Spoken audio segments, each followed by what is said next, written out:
Hi guys, I'm going to be doing a quick review I think today, but I'd first like to thank all my new subscribers. I got a huge amount recently for no particular reason, so thank you for joining up, and I'm glad to see my videos are entertaining some people. Either that or you're laughing at me and going, haha, look at him, the ugly mug. Anyway, today I'm going to do possibly one of the most underrated what are they? Set of Decepticons out there, the Duocons. Now, for those who don't know, the Duocons are, well, there are only two of them. That's why I'm going to do it both in this review. Basically, two vehicles came together and combined to make one figure. That was the only way you could spin it. There was nothing else to them. But without these kind of figures, you wouldn't have what they called the Multiforce from Victory. You wouldn't have Landcross, who was the combiner for the Multiforce. If you've seen Victory, you'll know what I'm talking about. If not, go and research it, or I'll do a review on Landcross at some point. And we wouldn't have a figure like Magmatron as well, who's three beast modes that form into one. So we'll start and kick off with the one I got today, which was Flywheel. Well, this is his tank mode anyway. There is literally nothing. There's no wheels even on his bottom, which is bad, but you can take his main gun out. Well, not his main gun, but his handgun, and that's basically it. You can't do much with it. And then the second part of Flywheel, which is his jet mode there, and with the gun again, you can slot it into the little hole there, so it's got that. Now, what is nice about these kind of figures is you can combine them in a way anyway. There, like that. So it's kind of the two vehicles have combined together.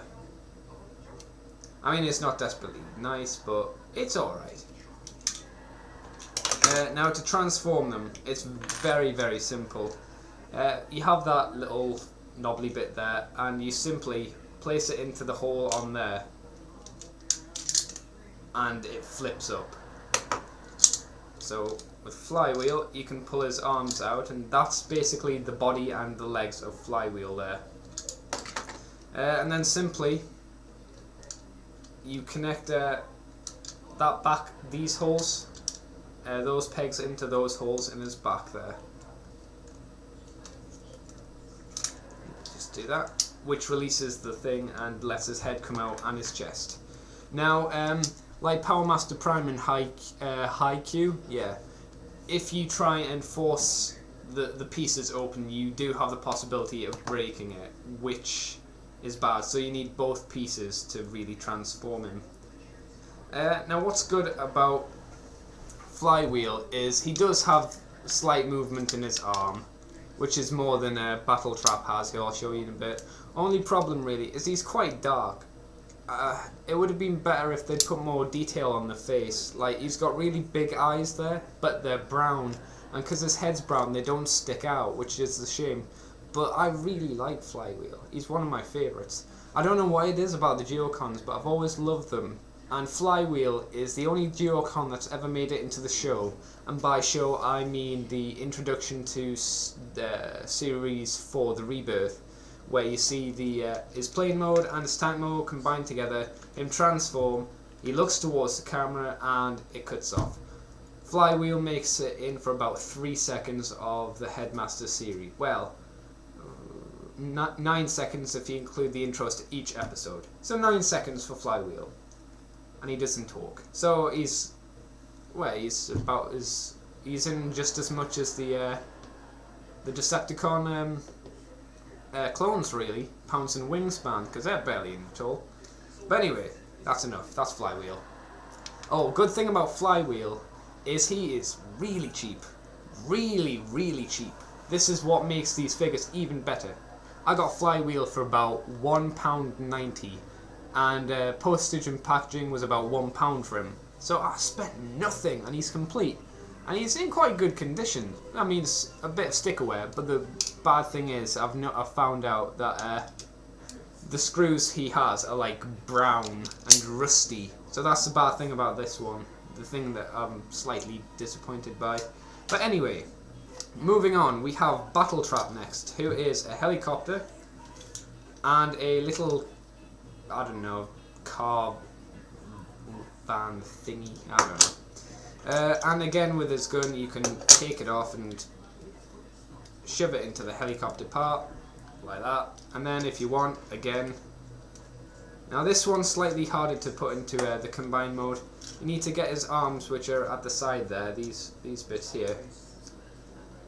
Oh, if I can fiddle them out. Yes, I can. Can I?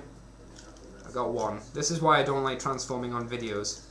I thought, no, this is going to be fast. This is going to be simple. They won't care. Oh, well, I'll just do it like that. I'll force it open.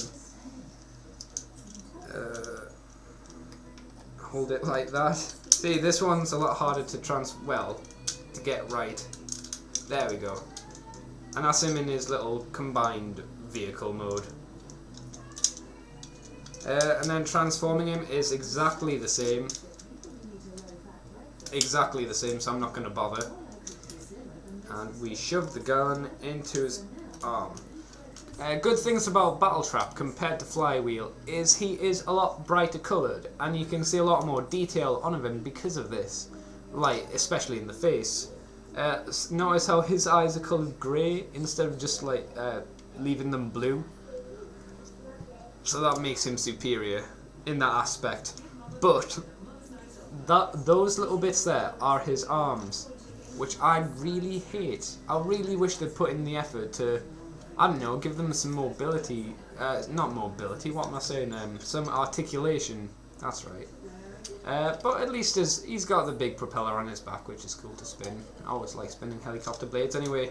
And each part of both of these guys, each part comes with the heat insignia thing, which is quite good. Again, I got Battletrap for about the same price as Flywheel here, so you can get them really cheap. And because all they need is the guns, they're cheap. I mean, I did see Battletrap and Flywheel Japanese versions in their box going for about 40 quid, but I would never recommend anyone to pay 40 quid for this unless you really die hard. I thought I was hardcore, but this is really die hard if you get these guys for 40 quid. Anyway, it was a nice little review. Probably went on longer than I expected. I think next time I'll be doing a review on Beast Wars Ravage, the Japanese exclusive one anyway, so I hope you enjoyed it. I'd recommend you get these figures because they're cheap. Even if you're not a Vivid G1 fan, they're cheap, so go for it. So, thanks again for watching and see you later.